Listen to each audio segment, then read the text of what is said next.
नमस्कार दोस्तों, सोचिए कैसा लगता है जब आपके पीरियड्स अनियमित रहते हैं यानी इरेगुलर रहते हैं। क्या हो अगर पेट में बार बार भारीपन जैसा महसूस हो, लोअर एब्डोमेन यानी पेट के निचले हिस्से में हमेशा दर्द जैसी शिकायत आपको बनी रहती है, तो हो सकता है कि आपकी ओवरी में गांठ है। तो पहले जानेंगे ओवरी क्या होती है। ओवरी यानी अंडाशय महिलाओं के शरीर में दो छोटे छोटे अंग होते हैं जो कि गर्भाशय के दोनों ओर मौजूद होते हैं। हर महीने ओवरी एक एग को रिलीज करती है यानी छोड़ती है, जिसे हम ओव्यूलेशन पीरियड बोलते हैं। साथ ही इसका काम होता है हमारे हार्मोन्स को, जैसे एस्ट्रोजन और प्रोजेस्टेरोन हार्मोन्स को बनाने का, जो कि पूरी तरीके से हमारे प्रजनन को यानी प्रेगनेंसी को और पीरियड्स को मैनेज करके यानी नियंत्रित करके रखते हैं। अब ये जानते हैं कि ओवरी में गांठ बनती क्यों है। तो इसके कुछ मुख्य कारण होते हैं। जब भी हमारे शरीर में हार्मोनल चेंजेस आते हैं यानी हार्मोन्स का बदलाव होता है, तो इस दौरान काफी ज्यादा चांसेस होते हैं कि हमारी ओवरी में गांठ जैसी समस्या पैदा हो जाती है, जिसे हम ओवरियन सिस्ट कहते हैं। आपको पीसीओडी या फिर पीसीओएस की समस्या होती है, यानी आपके पूरी तरीके से जब पीरियड्स अनियमित हो जाते हैं, जिसकी वजह से आपको काफी ज्यादा कॉम्प्लिकेशंस आती है, बॉडी पर अनचाहे हेयर भी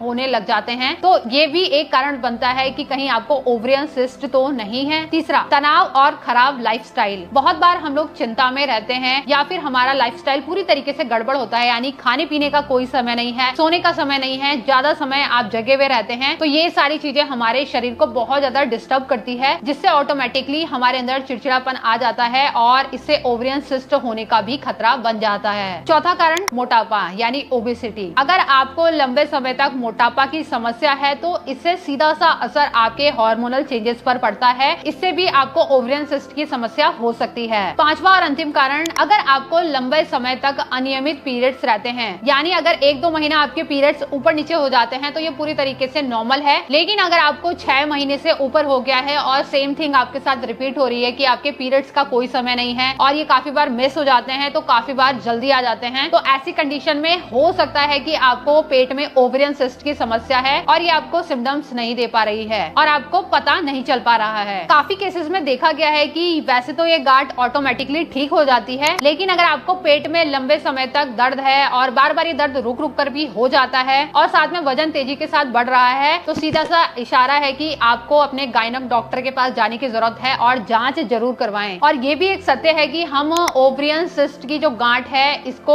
ऑटोमेटिकली योग के माध्यम से ठीक कर सकते हैं, क्योंकि योग हमारे हार्मोन्स को सीधा सा बैलेंस करने में हेल्प करता है, जिससे ऑटोमेटिकली हमारा ब्लड सर्कुलेशन सुधरता है, जो कि ओवरी से जुड़ी दिक्कतों में बहुत मदद करता है। पहला अभ्यास है हमारा बटरफ्लाई का। बटरफ्लाई एक ऐसा आसन है, इसे आप जमीन पर या फिर बेड पर भी कर सकते हैं। सिंपली अपने दोनों पैरों को इस तरीके से आपस में मिला लेंगे, हाथों को इस तरीके से इंटरलॉक करते हुए आगे से अपने पंजों को पकड़ लेंगे और सिंपली कमर गर्दन को सीधा रखते हुए बद्ध कोण आसन का अभ्यास शुरू करेंगे। इसमें अपने दोनों पैरों को इस तरीके से आपको चलाते हुए आना है, यानी जिस तरीके से एक बटरफ्लाई होती है सेम उसी तरीके से आपको इसी पोजीशन में आना है और कंटिन्यू इसका अभ्यास आपको 2 से लेकर 3 मिनट तक करना है। तो इसके कमाल के लाभ आपको देखने के लिए मिलेंगे, क्योंकि जब हम बटरफ्लाई करते हैं तो इससे पूरा का पूरा जो पॉजिटिव इम्पैक्ट है, प्रेशर है, वो हमारे पेल्विक वाले पार्ट पे पड़ता है, जिससे रिप्रोडक्टिव हमारा जो ऑर्गन है यानी जो हमारे जननांग होते हैं, इन पर एक इम्पैक्ट आता है पॉजिटिव वाला, और धीरे धीरे आपकी ओवरियन सिस्ट की समस्या यानी गांठ धीरे धीरे आपकी पिघलने लग जाती है। धीरे से रिलैक्स कर लेंगे। दूसरा अभ्यास रहेगा हमारा मलासना विद ट्विस्टिंग। इसके लिए हमें उकड़ू पोजीशन में आ जाना है, यानी अपने पंजों के बल पर आ जाएंगे। जिस तरीके से हम इंडियन टॉयलेट में बैठते हैं सेम आपको इसी पोजीशन में बैठना है। अब यहीं से अपने दोनों हाथों को इस तरीके से इंटरलॉक कर लेंगे, ट्विस्ट करते हुए आएंगे। अपने घुटने को इस तरीके से आपको जमीन पर रखते हुए आना है।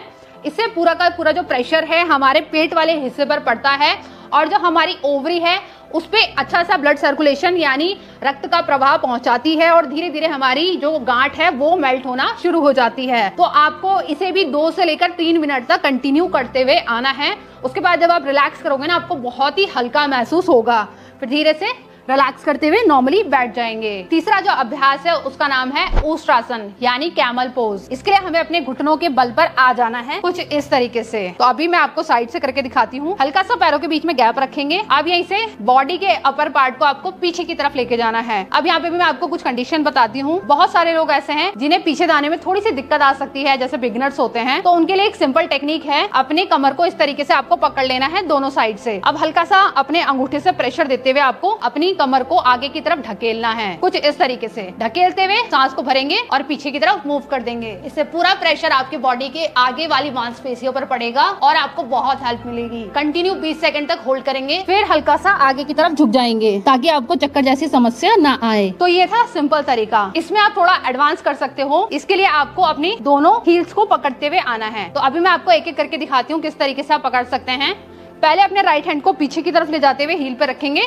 सेम आपको लेफ्ट हैंड को भी हील पर रखना है और इस तरीके से पीछे चले जाना है। तो ऐसा करने से आपको इसका ज्यादा इफेक्ट पड़ेगा। लेकिन अगर आप बिगनर्स हैं तो एकदम से बिल्कुल ना करें, वरना इससे प्रॉब्लम भी आ सकती है। धीरे धीरे जब आप अभ्यास में बढ़ेंगे तब इसको आप कर सकते हैं। तो धीरे से रिलैक्स करते हुए आगे की तरफ झुक जाएंगे बालासन में। तो ऊष्ट्रासन का अभ्यास आपको 3 बार रिपीट करते हुए आना है 20 सेकंड की होल्डिंग के साथ में। चौथे योगासन के लिए मैट पर लेट जाएंगे। अभ्यास का नाम है सुप्त बद्ध कोणासन, यानी आपको लेटकर बटरफ्लाई जैसे ही अपने पैरों को चलाना है। अपने दोनों पैरों को सबसे पहले मोड़ते हुए इस तरीके से आ जाएंगे। अब यहीं से हाथों को अपने थाइस पे रख सकते हैं। धीरे धीरे इस तरीके से बटरफ्लाई की तरह ही पैरों को चलाएंगे। ये भी आपकी बहुत हेल्प करेगा आपके हार्मोन्स को बैलेंस करने में, ओवरियन सिस्ट को मेंटेन करने में। तो कंटिन्यू आपको 1 से लेकर 2 मिनट तक इसका अभ्यास करते हुए आना है और इसे आप 2 बार रिपीट करते हुए आएंगे। फिर धीरे से पैरों को सीधा कर लेंगे। 5वां और अंतिम अभ्यास है हमारा सेतुबंध आसन का, यानी ब्रिज पोज का। इसके लिए दोनों पैरों को मोड़ते हुए अपने एंकल्स को पकड़ लेंगे कुछ इस तरीके से। पैरों के बीच में हल्का सा गैप रखते हुए धीरे से पैरों को पीछे की तरफ लेके आएंगे ऐसे, और अपने एड़ियों को भी उठा लेंगे। अब साथ साथ में अपने बटक्स वाले पार्ट को भी लिफ्ट करते हुए आना है, सांस को भरते हुए